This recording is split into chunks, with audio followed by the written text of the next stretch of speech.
Os meus pais, olha lá. Eu acho que eu não lembro lá nos meus avós. Que vergonha. Eu lembro alguma coisa assim, é porque são 4, né? 2 avós e 2 avós. Eu lembro alguma coisa. Acho que se você perguntar para mim quem era os 4, eu não lembro não.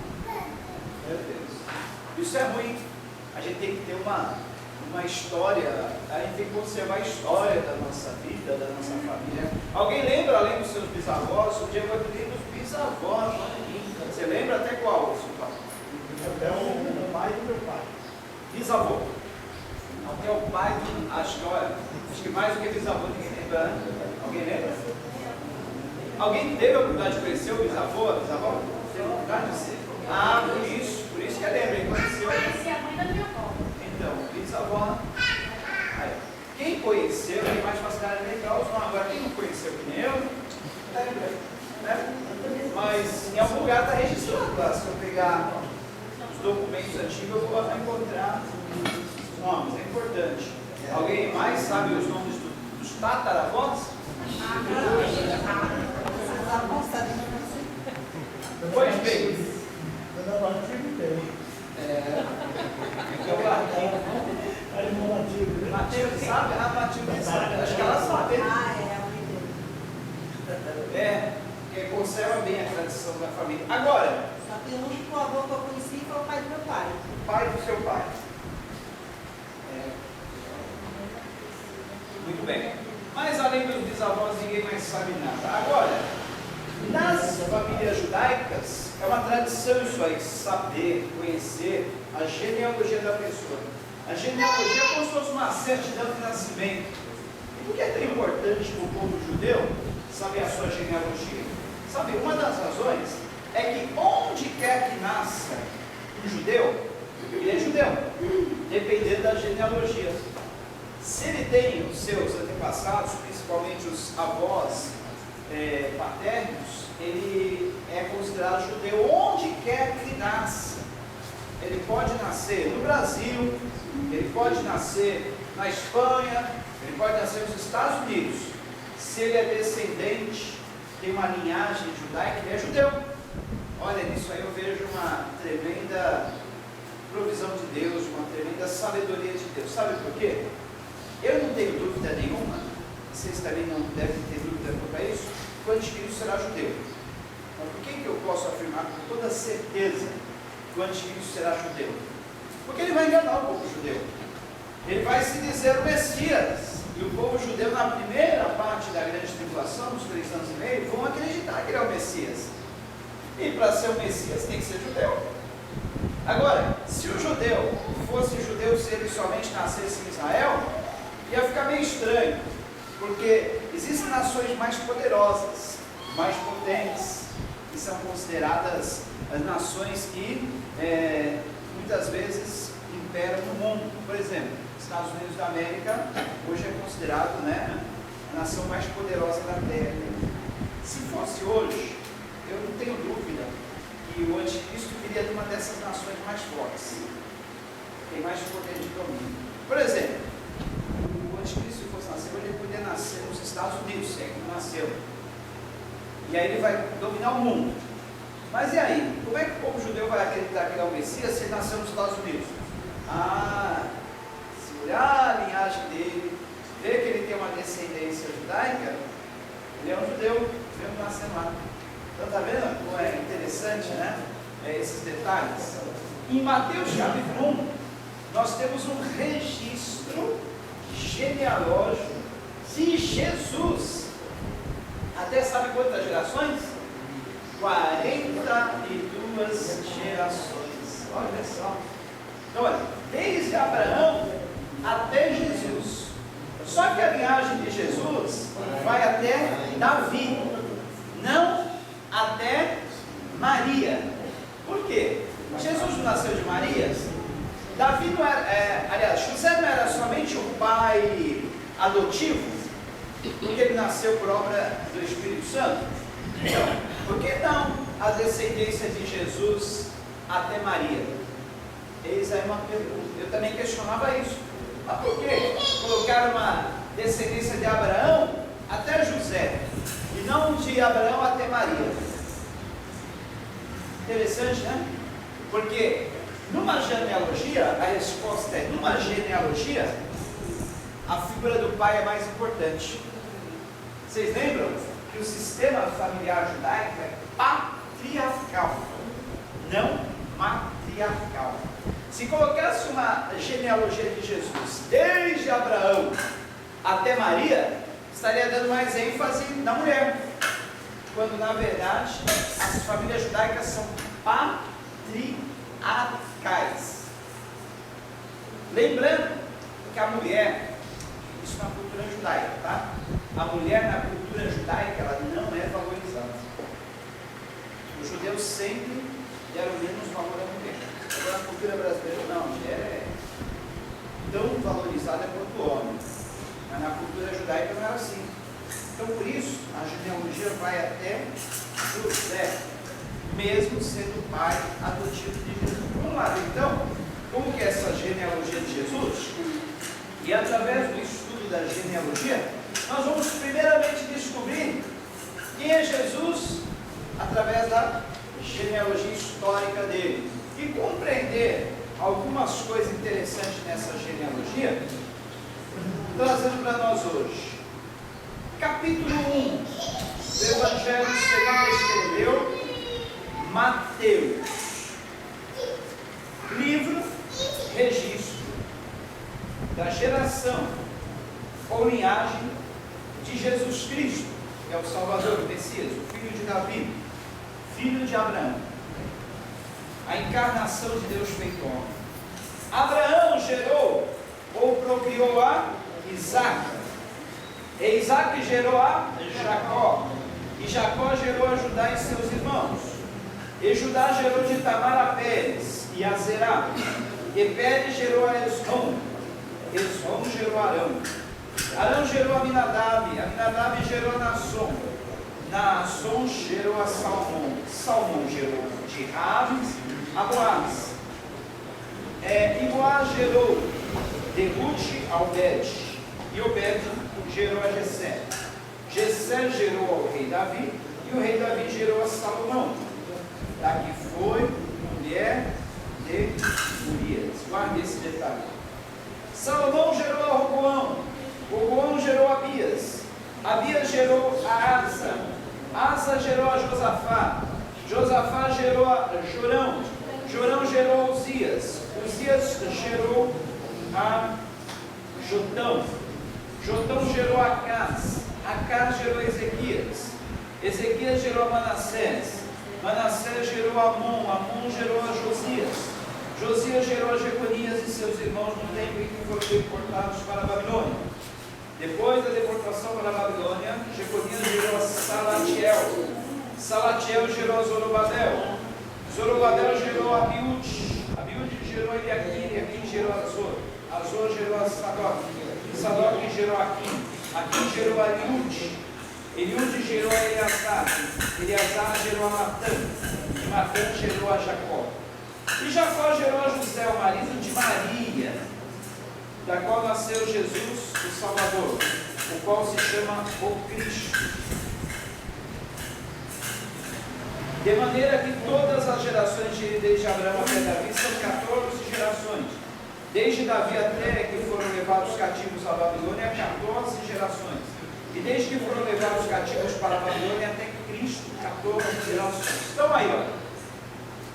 42 gerações divididas em 3 blocos de 14. De Abraão até Davi, 14 gerações. De Davi até a deportação para a Babilônia, mais 14 gerações. E da deportação para a Babilônia até os dias de Jesus, 14 gerações. 3 blocos de 14.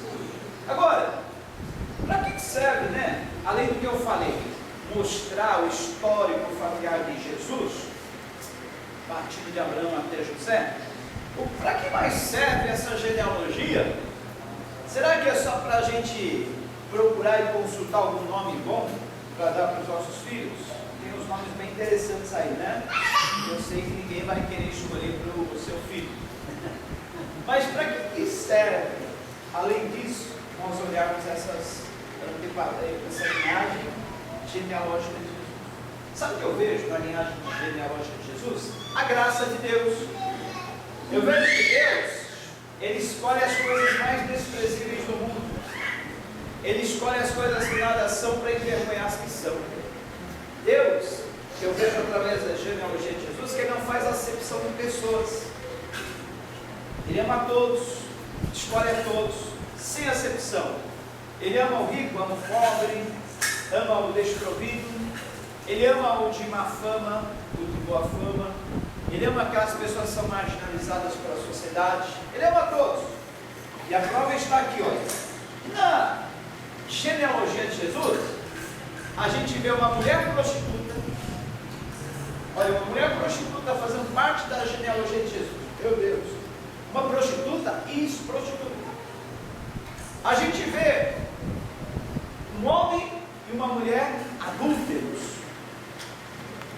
Na linhagem de Jesus, um homem e uma mulher adúlteros, fazendo parte da descendência genealógica de Jesus, da linhagem do Messias. E outras coisas mais. Vamos ver? Ó, quem era a prostituta? Raabe. Versículo 5 diz que Salmão, não é Salomão, é Salmão, gerou de Raabe a Boaz. Quem era Raabe? A prostituta que morava onde mesmo? Vê, história bíblica. Raabe morava onde? Raabe morava em cima de um muro. Uma prostituta morando em cima do muro? O que é isso?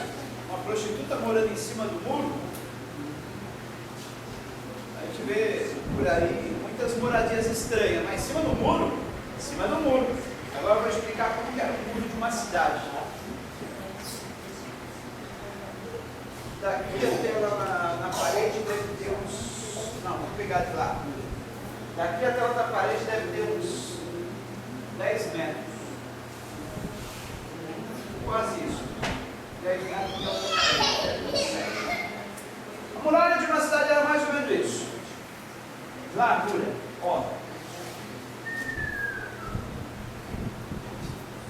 Dava para construir casa, dava para passar carro. Era tudo isso. Sabe essas muralhas que a gente vê nas fotografias de cidades antigas?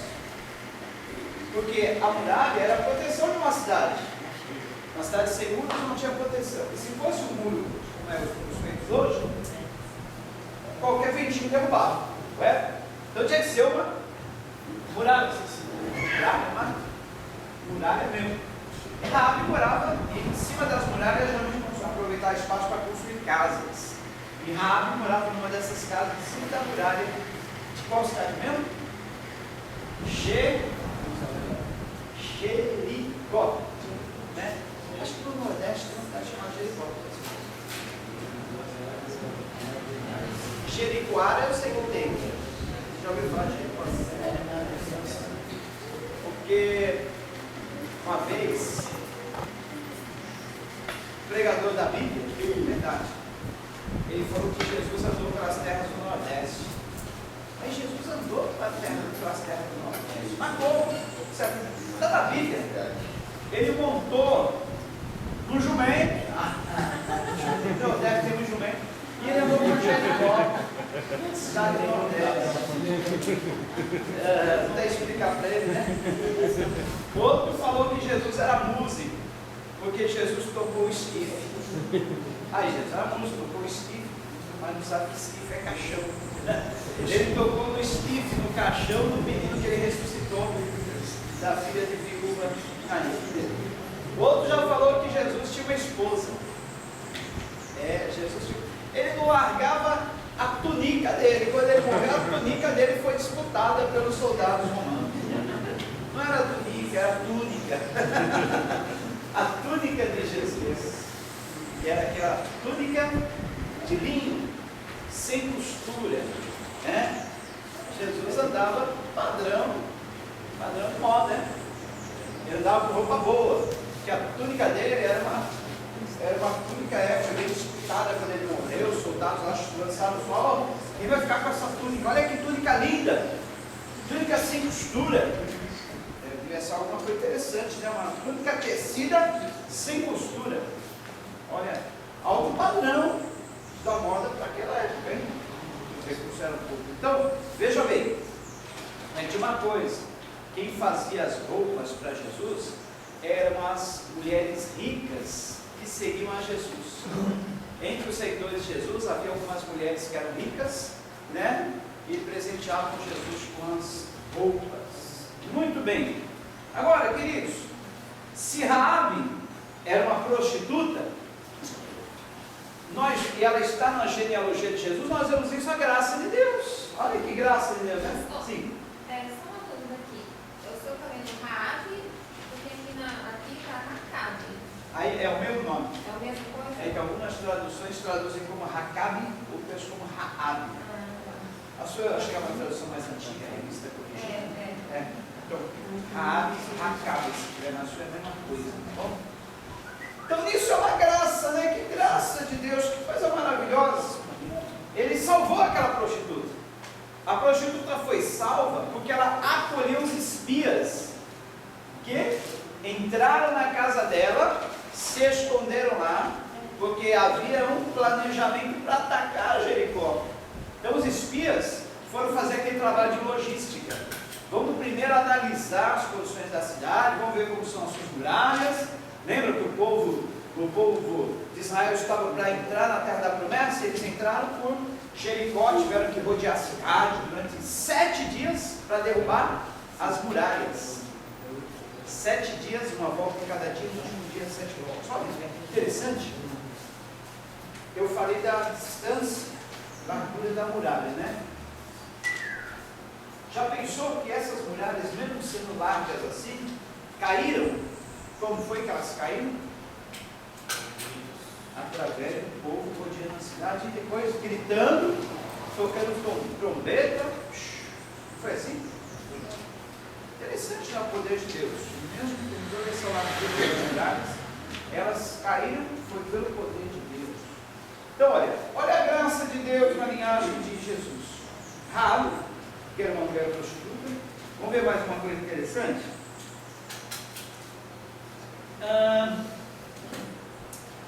Aqui fala de pessoas pobres, desprovidas, sem nada. Olha, logo em seguida, de Raabe nasceu Boaz. Boaz gerou de Ruth a Obed. Quem era Ruth? Lembra aquela mulher que perdeu seu marido, que era nora de Noemi, que por sua vez também perdeu seu esposo, e a outra nora dela também perdeu seu filho, ou seu esposo, que era filho de Noemi, e Ruth estava sem nada.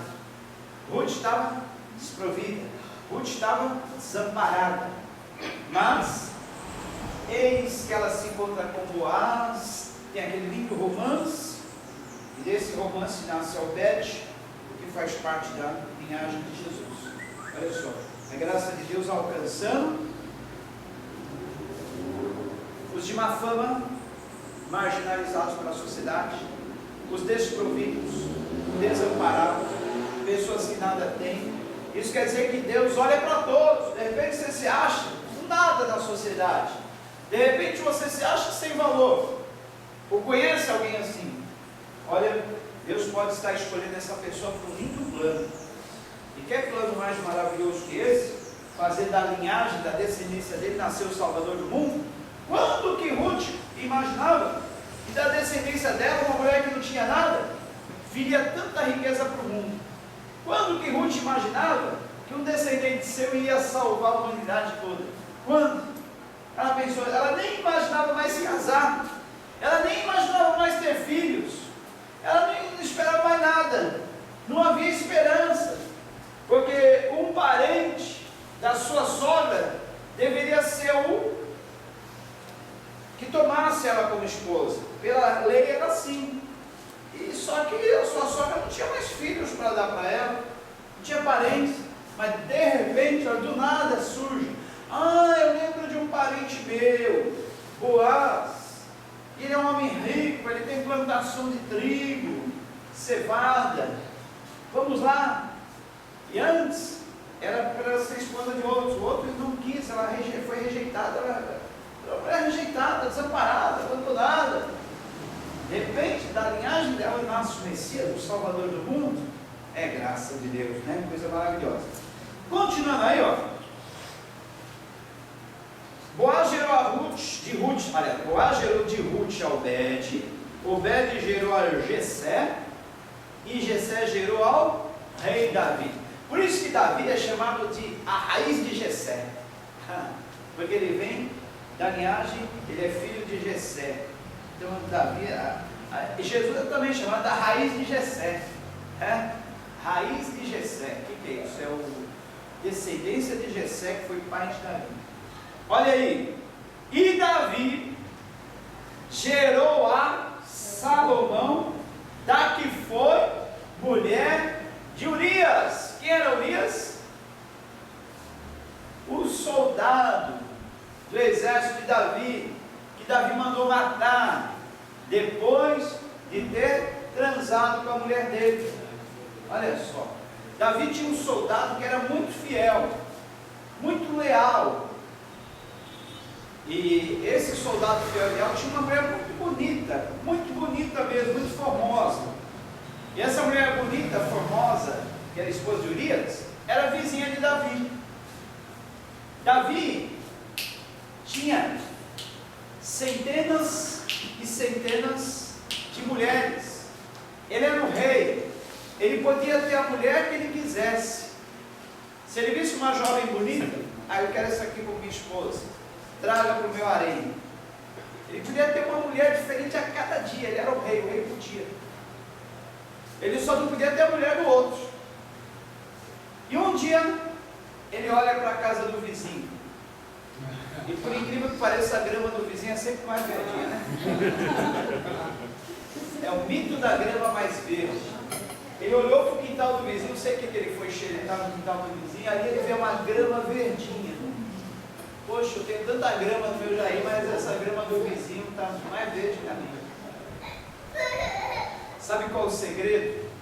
Para a gente nunca olhar a grama do vizinho e ver a grama do vizinho mais verdinha? É cuidar da nossa grama. Esposos, cuidem. Ela não está aí, ela está na mãe. Está filmando o negócio novo, está filmando o ano para ela. Vai mostrar para ela. Maridos, cuidem bem das suas gramas, deixem a grama sempre verdinha, paradinha, bem cuidada, porque aí você não vai olhar para a grama do vizinho e vai achar a grama do vizinho mais bonita, mais verde. Se olha para a grama do vizinho e vê a grama do vizinho mais verdinha, é porque não está cuidando da sua grama. Correto? Cuidem bem da grama, né? Esteja sempre aparando, sempre jogando fertilizante, sempre tirando as ervas. Ele falou que está adubando a terra dele para ver se dá certo. Ele ainda está na fase da lua. Ele nem tem grama no quintal. Ele está adubando para ver se nasce grama. Vai adubando, vem que a esperança. Vem que a esperança não. Eu também era assim, eu vivia adubando, não nascia nada. Só nascia a padelinha. Mas um dia nasceu, depois floresceu. Então, cuide do seu jardim, cuide da sua grama. Você nunca vai olhar para a grama do vizinho e ver a grama do vizinho mais. Então, naqueles dias, era comum as pessoas se banharem em piscinas que ficavam do lado externo da casa. E Davi, interessante, quando o exército de Davi estava na batalha, ele estava lá no palácio, sem fazer o quê? Estava lá, tranquilão, andando pelo terraço, e com a mente vazia. Mente vazia é oficina do diabo. Mente vazia não presta. A pessoa tem que estar sempre em atividade, fazendo alguma coisa, pensando, envolvido. E aí Davi está lá, tranquilão, deve ter tido um bom almoço, barriga cheia, ele está lá. E quando o estômago fica cheio, Aí que o cérebro pensa menos, né? Porque o cérebro sai da cabeça e fica todo circulando no estômago. Por isso que dá aquele soninho depois do almoço, você dá vontade de dormir. É porque o cérebro... o sangue fica tudo trabalhando na região do estômago, fazendo a digestão. E o cérebro já fica com pouco sangue, aí dá aquela sonolência e tal. A mente não pensa muita coisa, fica mais sugestiva para as tentações do inimigo, né? E Davi está lá passeando, de repente ele olha para o quintal do vizinho, ele não acredita no que vê, né? E aí ele dá aquela olhada, grama verdinha, linda, bem banhada, bonitinha. E aí ele diz que o pecado não é a primeira olhada, porque a primeira olhada é impossível evitar, né?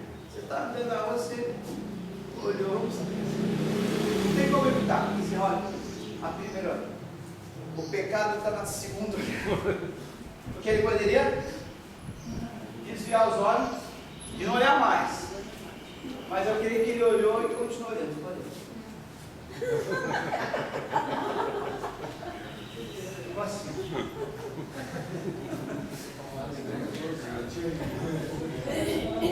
Ele viu aquela mulher violão. Ela devia ser, né, uma linda mulher mesmo, né? Aliás, os cientistas eles concluíram essa semana saiu uma reportagem. Eles dizem que o tipo, isso aí vai ser bom para você, o tipo ideal da mulher não é aquela mulher que aparece nos concursos de beleza, não é aquelas mulheres que aparecem como modelo, né? Que é magra. Eles chegaram à conclusão que a mulher, o padrão de beleza da mulher é aquela mulher chamada violão. Isso acaba com esse negócio das meninas. As meninas querem emagrecer a todo custo, querem perder peso, acabam ganhando anorexia, porque elas querem parecer com aquelas mulheres que são vistas de modelo. E esse não é o padrão ideal de beleza. Então, não tenha medo de ganhar alguns quilinhos, né? E esse padrão de beleza está em alta. E Davi então olha para aquela mulher, ele fica ali, e aí já era. Cativou, prendeu o coração através do olhar. O olhar é muito importante. Prendeu Davi.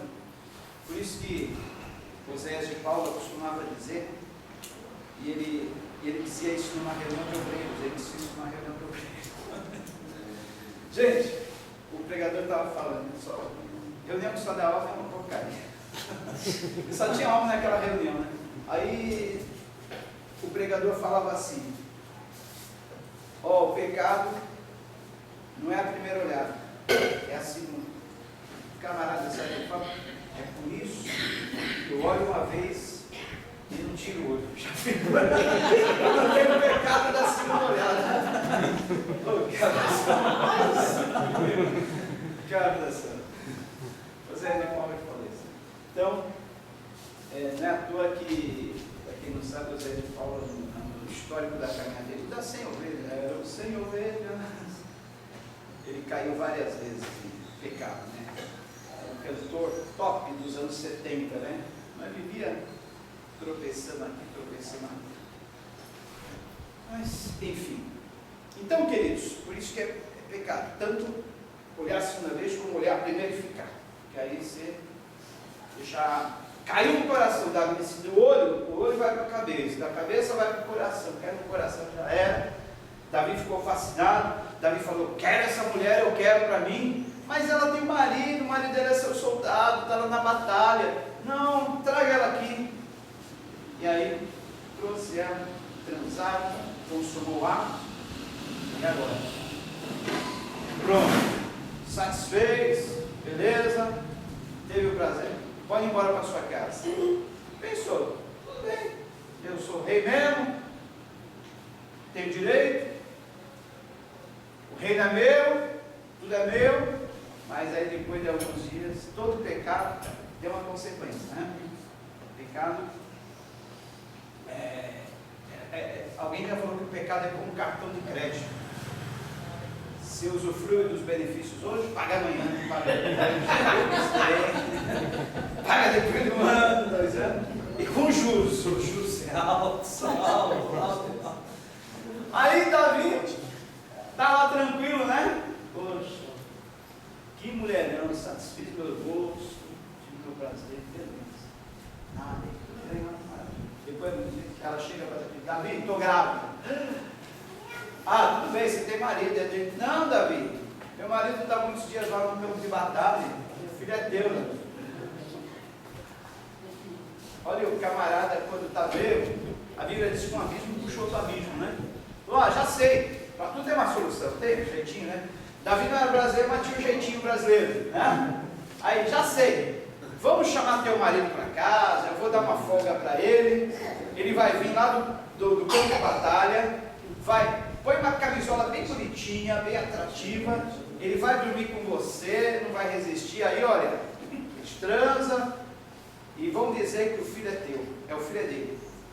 Trouxe o camarada do campo de batalha para a casa dele, da sua linda esposa. Sabe o que o camarada fez? Em vez dele entrar para dentro da casa, né, contemplar a formosura da mulher dele, deitar com a mulher dele, sabe o que ele fez? Ficou lá na porta do rei, na porta do palácio do rei, tomando conta do rei. Ó, espada na mão, olhando para um lado para o outro. Que soldado fiel, que soldado, isso aí deve ter sido como uma espada no coração de Davi. Olha, os meus soldados guardando a minha vida, protegendo meu patrimônio, minha família, minha vida, e eu peguei a mulher dele. E agora ainda estou querendo fazer com que ele pense que o filho é dele, ainda estou querendo enganar ele, e ele não sai da minha porta tomando conta de mim. Insistiu com ele, não, eu vou ficar aqui tomando conta do senhor, o senhor merece. As mulheres nessa época não deviam fidelidade ao... Devia? Poxa. E se, então, no caso, a pessoa se deitou porque ele era rei? É. Uma ordem, digamos assim, ou ela poderia renegar a ordem? Poderia, claro, poderia, mas ela gostou. Se está correto, a vida também era bonitão, devia ser bonitão, né? Ela fez. Pô, é uma ordem, já que é uma ordem, o rei, eu vou fazer esse sacrifício. Então, queridos, olha a fidelidade desse homem Urias, dá uma dó, né? Que dó. Ele era corninho, mas dá dó dele. Dá dó dele, dá dó. Poxa, que homem, né? Tão fiel, tão leal. E agora, Davi? O cara não deitou com a mulher dele, não vai poder dizer que o filho é dele agora. Mata ele. Olha, um abismo puxa o outro, mata ele. Mas como? Você vai chegar lá, vai dar uma espadada, uma facada? Não, vamos pular uma estratégia. Vamos colocar ele na frente da linha da batalha. Entre os primeiros soldados vão atacar um exército. Quando o exército vir, ele vai ser um dos primeiros a ser morto. Ele ia servir ali, olha, para ser o escudo. E aí aconteceu, mataram o pobre do Urias. Davi agora estava tranquilo, ai beleza. O cara morreu, antes dele morrer, ele fez um filho com a mulher Batseba, e aí, está tudo bem. Passou-se o tempo, né? A gravidez da mulher vai se desenvolvendo, vai dando e tal. E Davi está tranquilo, beleza. Ninguém sabe, ninguém viu, ninguém pode me acusar, mas é engano.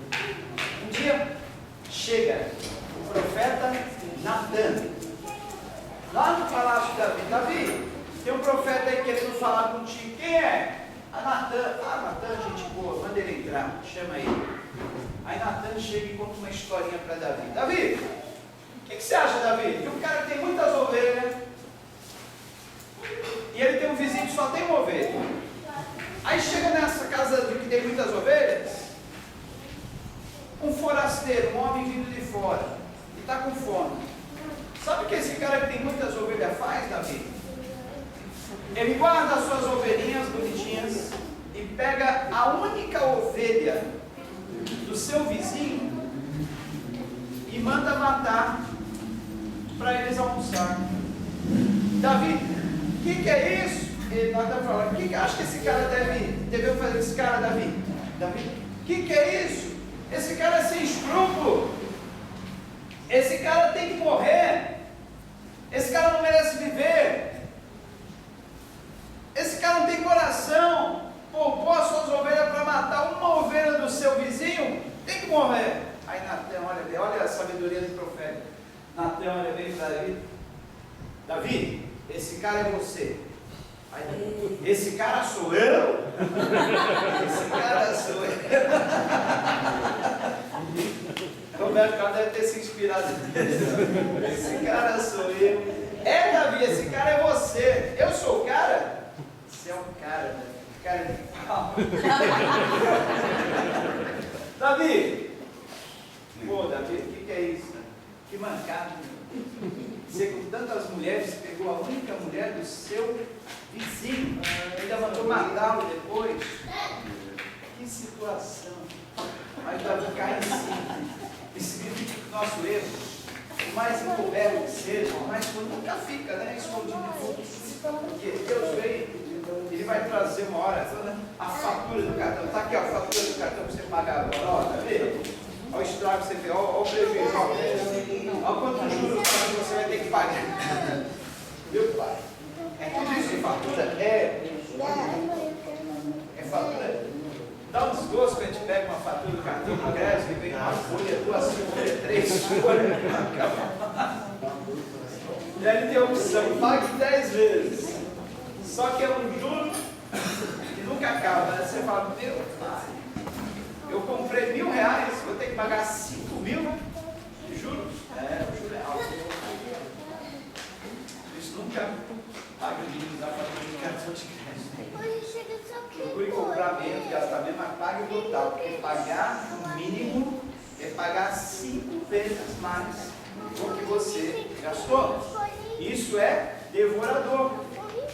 Não pague juros, nunca, jamais, porque juros é devorador. Uma vez eu caí nessa, eu estava sem dinheiro, isso aí faz uns mais de 15 anos. As crianças eram pequenas ainda, e eu fui, né, comprando, não tinha dinheiro para pagar o total. Aí quando eu vi, estava com muita dívida mesmo, muita dívida. Aí eu, naquele dia chegou, eram 5 cartões, chegou 5 cartões, em cima da cama, chamei a Sandra, pensando na situação é essa. Estão com todas essas dívidas em cartão, foi acumulando, vamos orar, orando, meu Deus. Aí, e agora? Terminada a oração, a hora dele. Usar a cabeça, né? Deus dá a cabeça para ele pensar. O que tem que fazer? Primeira coisa, vamos se livrar desse cartão. Traz o cartão, quebra. Não vou gastar mais. Atitude radical. Não é que a gente passe sem, não tem. Vamos comprar só dinheiro. Segundo passo. Pega os telefones de cada uma das empresas de cartão. Vamos ligar. Vocês sabem que essas empresas elas sempre fazem um acordo, né? Se você está devendo 5, a sua dívida é 1, eles vão baixar, no mínimo para 2 mil eles vão baixar. Pelo menos para ganhar 100%. Você pode ir baixar pelo menos de 5 mil para 2. Isso foi o que eu fiz. Fui ligando. A dívida que era alta, eu acho que naquela época, há uns 17 anos atrás, dava quase 20 mil. Eu sei que foi ligando, estava ligando para outra empresa, dos 5 cartões, eu sei que baixou tudo para uns 5 mil. E esses 5 mil ainda foi parcelado. Outro, limite do banco. Aquele limite bonitinho que aparece lá não é teu dinheiro. Às vezes ele tem um saldo de R$100, aparece um saldo de R$2.100. Opa, beleza, vamos gastar, temos R$2.100 no banco, mas não é teu. Aquilo é uma armadilha. Você pega 2 mil emprestado, daqui um mês você vai pagar 2.200, daqui 2 meses você paga 2.400, daqui 5 meses você já está pagando 3 mil. E um ano você está pagando mais do que o dobro. Então, não caia nessa tentação. Pagar o mínimo do cartão e utilizar o limite do banco. Nunca caia nessa tentação. Isso é para uma emergência que você não tem como, é uma situação que você não tem como escapar, porque senão a fatura vem alta. Mas por que eu estava falando de fatura? Ah, tá, por causa da fatura do rei Davi. O rei Davi recebe a fatura do profeta. Aqui, ó. Você gastou mais o seu cartão de crédito. Você foi além do seu limite. Você usou o que não era teu. Davi, você usou o que não era teu. Aquela mulher não era tua, Davi. Você usou ela. Está na hora de pagar a fatura. Qual vai ser a fatura? Tem muitos juros? Tem, muitos juros. Aí, você sabe qual foi os juros que Davi pagou? Diz a palavra de Deus que a espada nunca mais se afastou da casa de Davi. O que foi isso? Os filhos dele entraram em guerra continuamente. Teve um que matou o irmão, lembra? Daquele que se fingiu de doente, que ficou apaixonada pela sua irmã, e aí transou com a irmã dele, a irmã à força. Foi incesto na família de Davi. O irmão, o filho de Davi transando com uma filha dele. Aí outro irmão se doeu, foi e matou o irmão. Davi teve um filho de rebelde. Sabe o que esse filho rebelde de Davi fazia? Davi tinha um harém com várias mulheres. Esse filho rebelde pegou as mulheres, algumas das mulheres do seu pai, pôs uma cama em público, igual o Big Brother, para todo mundo assistir. E naquela cama em público, na frente de todo mundo, transou com as mulheres do seu pai. Olha só, que fatura ruim, fatura altíssima. E sabe uma coisa interessante? Sabe que uma das provas da Bíblia, uma das provas da veracidade da Bíblia, é que ela não esconde os erros e as falhas dos seus chamados heróis. Aqui na Bíblia não esconde nenhum erro dos chamados homens de Deus, expõe com todos os detalhes. Olha, Davi era um homem chamado segundo o coração de Deus, mas olha o que Davi fez, foi adúltero e foi assassino. Olha o que Davi fez, mas é chamado homem segundo o coração de Deus. Se a Bíblia fosse um livro forjado, escrito pela mão de homem, nunca ia colocar esses fatos negativos, esses fatos vergonhosos na vida dos seus heróis. Ia colocar uma história perfeita, né? Tá aí, ó, Davi, um homem perfeito, ficha limpa, toda a vida dele, olha, não teve falha, não teve erro, foi um homem perfeito, no final ele era segundo o coração de Deus. Mas a Bíblia não faz isso, ela mostra o erro, mas mostra também as consequências. Então, olha a fatura altíssima que Davi pagou. Guerra na família, incesto na família, filho matando outro filho. A espada nunca mais se afastou da casa de Davi. Houve maldição, guerras, muitas consequências. E por fim, a criança que Davi teve com essa mulher morreu. E Davi sentiu muito por isso, muito.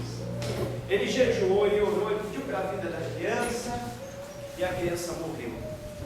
Mas, ainda bem que Deus sempre coloca o mas na nossa vida, né? Porém, a palavra mas, porém, todavia, contudo, é uma das mais importantes na Bíblia, que mostra que, apesar da pessoa ser assim, apesar do pecado, apesar das falhas, mas, porém, todavia, contudo, não obstante, Deus é sempre misericordioso, Deus é sempre cheio da sua graça, e Deus, na sua infinita graça, sabe o que faz. Olha que coisa linda.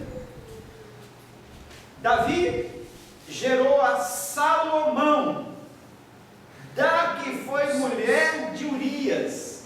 A primeira criança morreu, mas a segunda, isso no capítulo 7, 6, mas a segunda criança vingou, e foi quem? Nada mais nada menos que Salomão.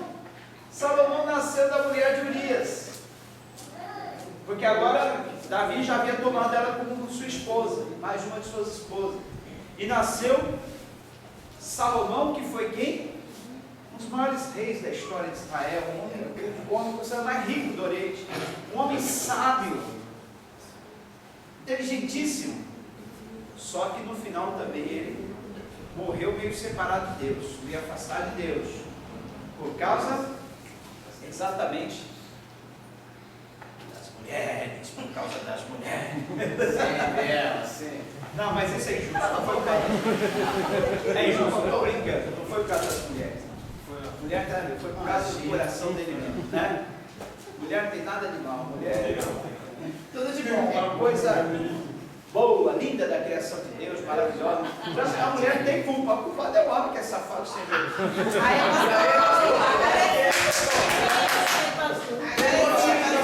A culpa é da mulher? O homem que é safado. Confia. Se o homem tiver o domínio, o fruto do Espírito, pode ser a mulher mais linda do mundo, a melhor coisa, ele vai resistir, gente. O que a Bíblia diz? Que Deus nunca permite o quê? Uma tentação maior do que a gente pode suportar. Junto com a tentação, Deus também provê o escape para que possamos suportar. Se você acreditar nisso, olha, aguenta firme. Satanás pode colocar a maior tentação na sua vida, mas se você tiver o domínio do Espírito Santo, ali, olha, dominar, pedir a Deus graça, força, você vence. Amém? Então, a culpada não é a mulher. Vai colocar a culpa na mulher, isso aí é coisa de lá do velho Adão. Adão que, para sair pela tangente, falou, não, eu comi do fruto que tu proibiu, mas a culpada foi essa mulher, né?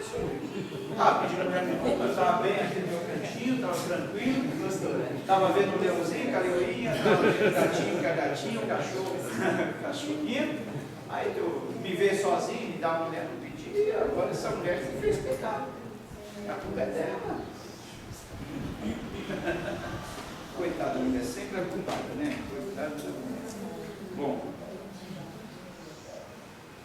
paramos. Ah, tá, sei. Aí tá, Salomão foi aquele rei maravilhoso, mas eu sempre digo, e parece que foi ele mesmo que escreveu, o fim das coisas é melhor do que o começo. O que vale mais é o fim do que o começo. Deus não quer saber como você começou a sua história, Deus não quer saber como começou a sua vida, como começou o seu ministério, Ele quer saber como termina. O fim é melhor do que o começo. Ele quer saber como você terminou a sua vida. Você pode ter ido a vida inteira bem, mas se você não terminou bem a vida, nada valeu. E Salomão começa bem, engrandece o reino, torna o reino uma potência de Israel, e aí ele compõe provérbios, poemas, escreve livros, ele acumula muitas riquezas, ele torna o reino de Israel poderosíssimo, uma potência, mas só que no final ele acaba se enrolando, porque ele teve muitas mulheres, 700 mulheres e cerca de 300 concubinas. Esse é o cara. Esse é o cara, suportar tudo isso. Já juro bela. Já ia chamar também. Uma mulher já é umas 100, mas que 300. Já juro bela e um fricotório. Plantação dele?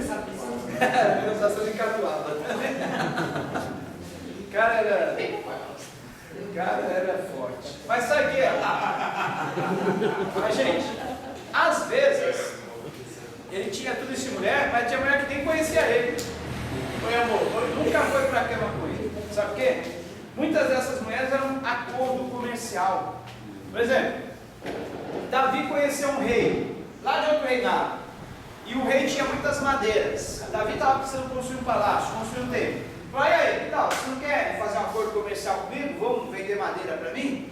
Davi, eu até poderia fazer um acordo comercial com você, mas sabe como é? Eu tenho aí umas 10 filhas, uma está meio encalhada. E aí ele vai fazer favor então.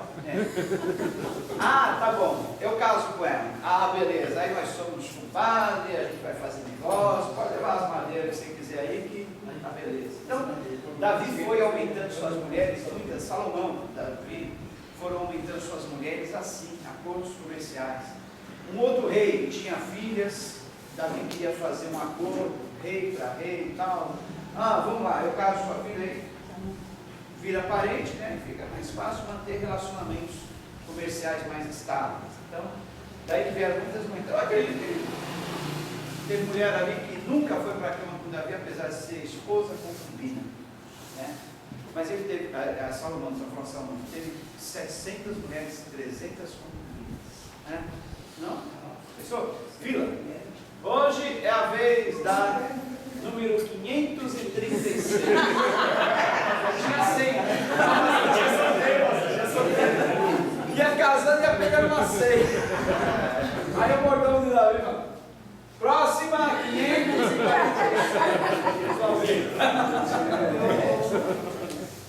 Depois que uma ia, ainda tinha que esperar mais 2 anos, né? 2 anos, 3 para pegar outra vez na família. Que situação. Bom, mas deixa pra lá. Eu só sei que o cara era um herói, porque cuidar de uma mulher já é difícil, mais cuidar de 1000, né? Davi, estou sem sapato, Davi, meu vestido, estou olhando aqui, eu tenho